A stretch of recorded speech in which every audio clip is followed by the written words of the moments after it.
I've never really been a history person, but one of the things I've found most comforting in the last few years is actually history. Specifically, learning how many of the things we're all freaked out about have actually happened before, often many times before.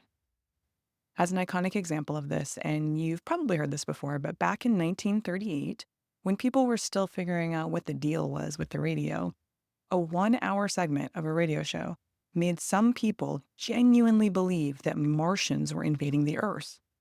This was the segment The War of the Worlds, which was intended to be fictional. Now, very understandably, for people who were new to the medium of radio, they thought it might be real.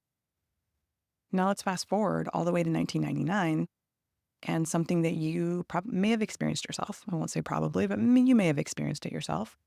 A movie came out in theaters with some additional information available online that made some people genuinely believe that three students had died in the woods while trying to track down a murderer.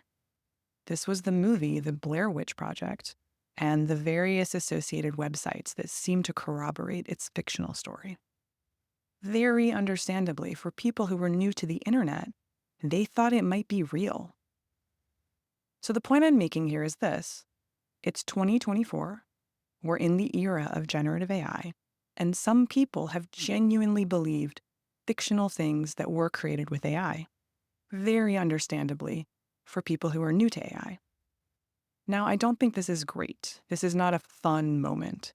But I do find it comforting that we can easily look back 100 years or more and see how what we think is real has been challenged by our own technology again and again.